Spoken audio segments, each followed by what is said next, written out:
Hello everyone, welcome to HW News. Some unprecedented scenes were witnessed in the national capital today on the eve of Republic Day.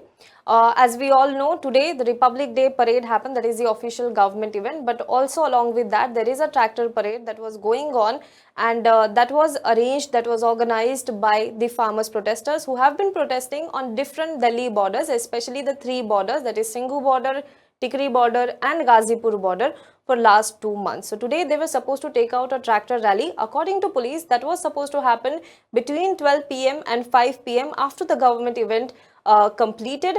But some of the farmers started their tractor parade from these borders at around 8 a.m. and that resulted into a clash between police and the protesting farmers who were on their tractor rallies.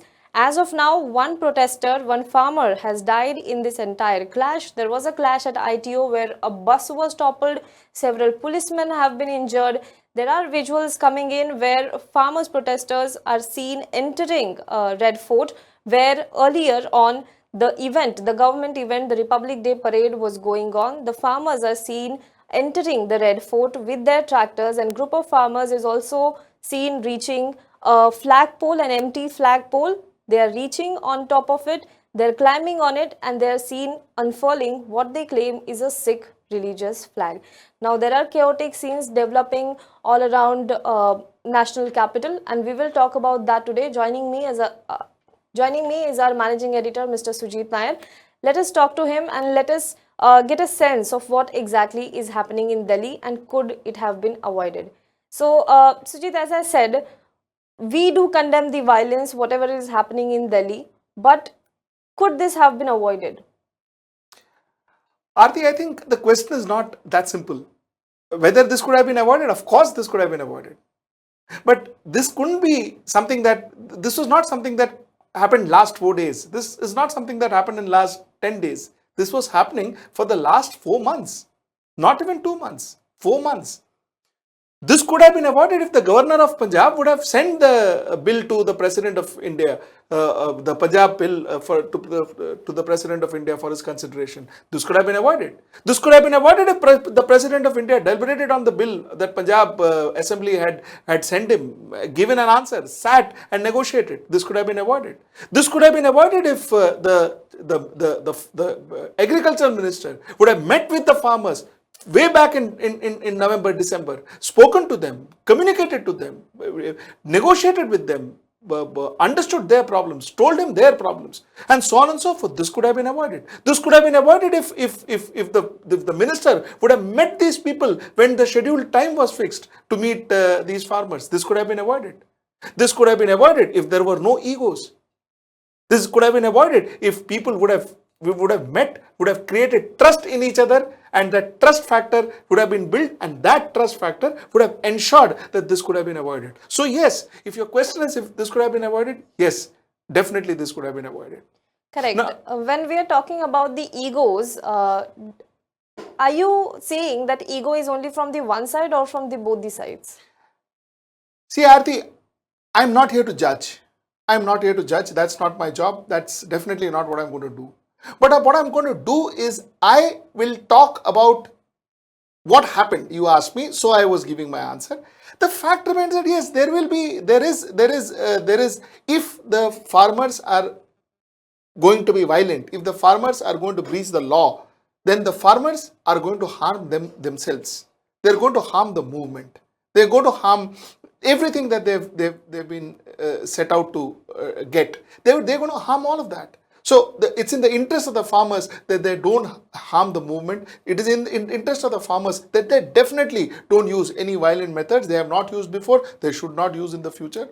And it is in the interest of the farmers that they abide the law of the land. It is in the interest of the farmers. But that being said, I don't know. A government is not supposed to have ego. A government is supposed to govern. Ego is not part of the governing tool. So a government is not supposed to have an ego. So the fact remains that, I would say that if I were to blame, I would say it started with the government and not with the farmers. Correct. There have been 11 rounds of talks between the farmer leader and the government, and every one of them has resulted in further standoff. So while we have 11 rounds of talks spanning 2 months now, but there is not a concrete solution about this issue, about this deadlock, and the government has apparently in the last talk had said that we are ready to suspend the laws for at least 1.5 years, but the farmers are adamant that the farm laws should be completely repealed. So should the government have accepted the demands of the farmers? See, I'll tell you, Aarti.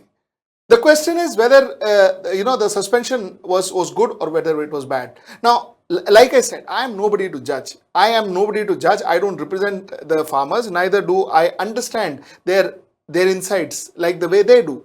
But the point is, to me, I thought suspension was a good start. It was a good beginning, because then both the parties got enough time to go introspect, figure out what is right, what is wrong, go back and say, listen, this is not going to happen, or this can happen, this can't. So I thought that suspension part was a good step. That was a good first step that took place in the negotiation. That being said, should it come after 11 negotiations, 11 meetings? Well, that's a question we can always ask ourselves, and that's the question that I always will ask, because this could have happened earlier on. My problem is not that. My problem is where trust should have been built. This entire process went wrong is because where trust should have been built, we started building mistrust. Where you should have built trust to ensure that the farmers and the government sit together and talk as if they're friends, as if they're working for each other. Rather than that, I think there was allegations that some people there are infiltrations and there are and there could be infiltration. I'm not disputing, I'm not denying the fact, but the fact remains that the movement was real. Infiltration and other things did happen, possibly must have happened, I don't know, but the fact remains that the movement was real. Other than accepting the movement, other than addressing the movement, we went in the periphery and started alligating whether MSP was right, why should we be paying MSP, why only Punjab, why not Maharashtra. See, all these questions were needless. The problem was there, the problem has to be addressed, and that's where we failed. 2 months ago, exactly on this date, on 26th of November, when the farmers started out their march from Punjab and Haryana to Delhi, we had also seen at that time around as well, especially in Haryana, the farmers witnessed a huge scale of pushback from the government. There was lathi-charge, there was tear gas used on them, some cement blockades were placed in their way, and all these things were done to keep them away from the national capital, to not let them reach the national capital. So do you think that the seed of mistrust started from there? Oh yes, the seed of mistrust started from there. In fact, it started from before. It started from when the governor of Punjab refused to send the bill to the president for his review. It started from there. It started from the people in the government not meeting the representative of the farmers. It started from there, like I said before. But that being said, yes, that visually, where there was brute force used to ensure the farmers doesn't enter Delhi, was definitely a point wherein the farmers got more together, more united, and their movement became stronger. That being said, Aarti, in the same breath, let me also tell you, violence, doing things which are illegal will not help the farmers, and I think that is something that the farmer leaders and the farmers need to understand very, very well. Till now, the entire sentiment of the country was with farmers, to a very large extent was with the farmers, because they were doing it as per law, and they were doing it very, very in a very non-violent fashion. Now the way, if anything goes wrong, and if they are going to take law into their own hands, things will be different. So I'm sure farmer leaders will be telling their crew, will be telling their team, will be telling their unions to control themselves, to ensure that there is no violence, and that's very, very imperative. And that's something that, Aarti, we need to understand. What happened before, good, bad, ugly, of course we will dissect, we will talk, we will discuss. But what's happening now, if you see, if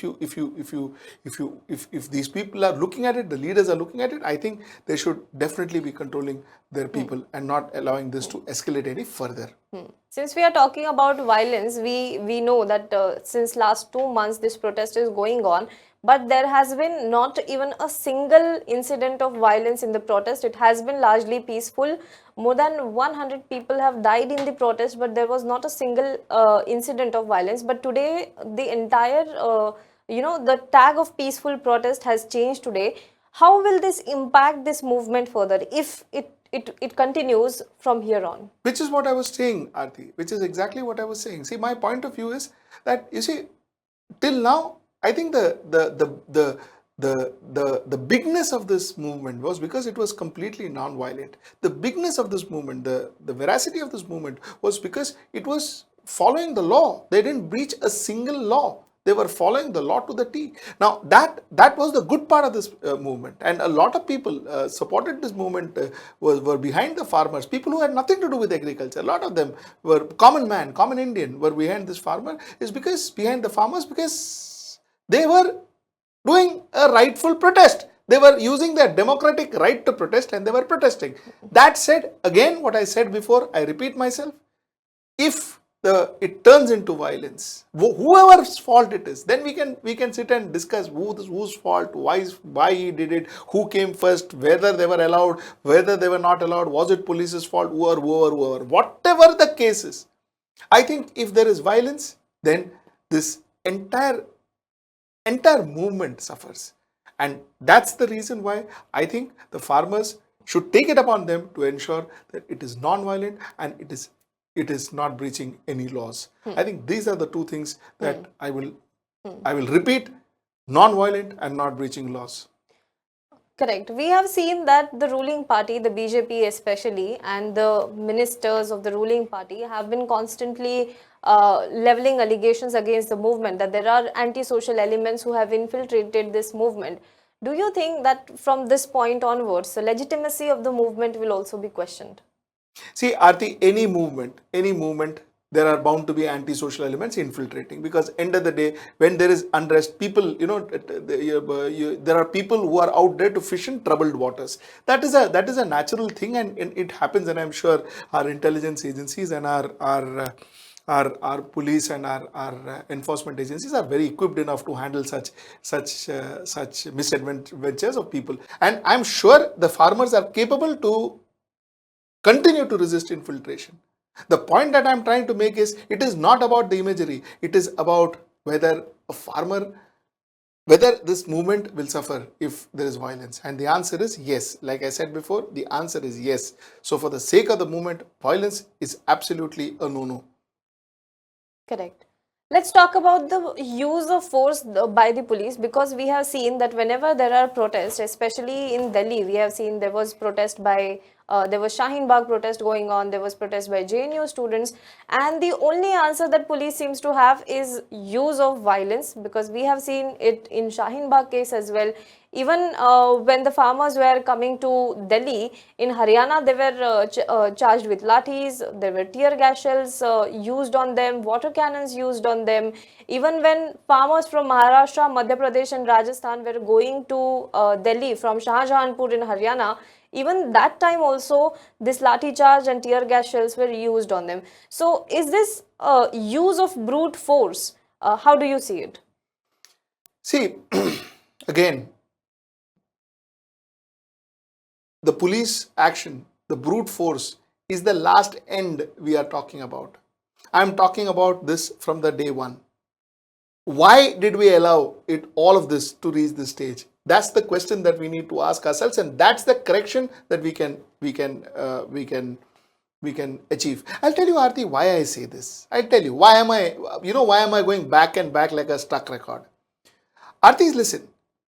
When there is a breach of parameter, when there is a breach of law, when there is when they are crossing, the police is supposed to guard a parameter, and if people are crossing it, the police is bound to react. Now, brutality, whether they will just push or they will use a lathi or they will use a tear gas, is something that we can discuss, and we will discuss. The discussion starts with the fact that why was that farmer made to go there? Why had that farmer to stay there for 2 months and do this? That's the discussion that we need to talk, because that's where the solution lies.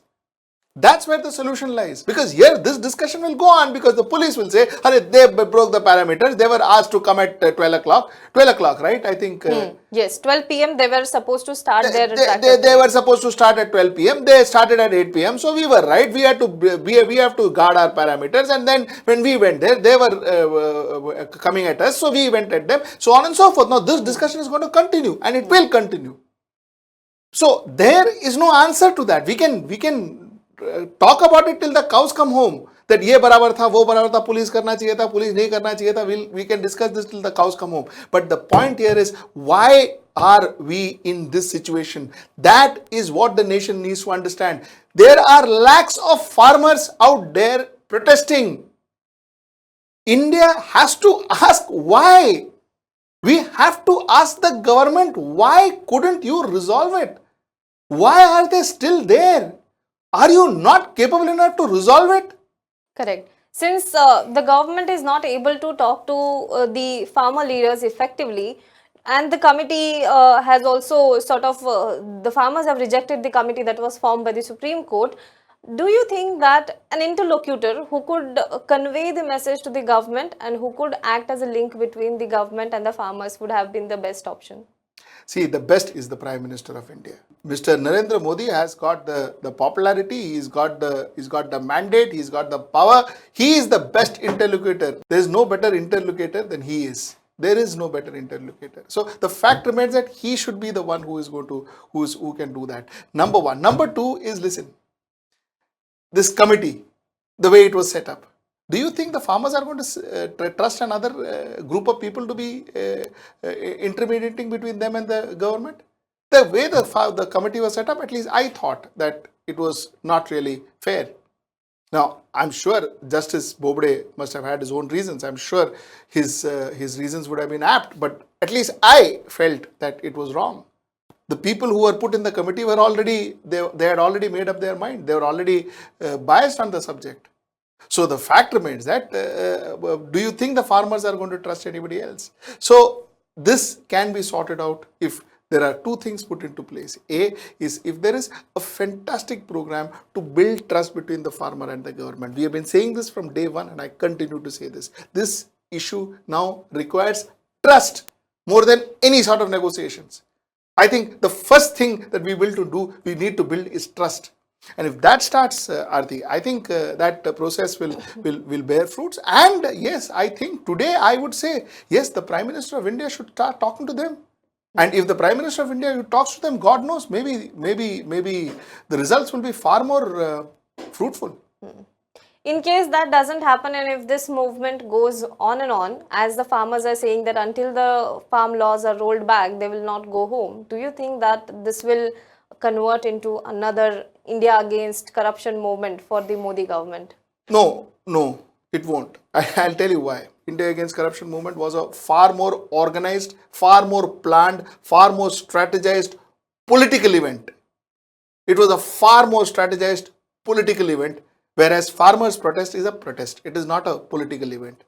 India against corruption was designed for a particular and clear purpose in mind by creating Anna Hazare type leader, making him sit there and then, other people surrounding him and all that. It was a very clearly politically strategized, created event for a specific purpose, specific political purpose. So that cannot be compared to the farmers' protest. What I'm sad about is if this protest continues. I don't know what the outcome is, but if this protest continues, both the farmers and the people of this country, both are going to lose. The farmers are going to lose their crops. The farmers have to farm. They have to go back to their houses, go back to their farms and farm. And for us, if they don't farm, there will be problem for food. So it's going to be a huge loss for both the farmers and us, the people. So I hope this, for the sake of this country and the sake of farmers and the sake of everybody else in this country, I hope this gets resolved and resolved fast. Correct. As you rightly said, everyone hopes that this issue should be resolved as fast as possible. And as of now, if we are talking about the updates from Delhi, then according to some news reports, in some parts of Delhi, internet connections have also been snapped in light of the violence that was ensued between the farmers and the police. So as of now, in some parts of Delhi, internet connections will not be available. So that is the latest update from Delhi. As and when the latest update on this farmers protest issue comes, we will update you about that. Thank you for watching HW News.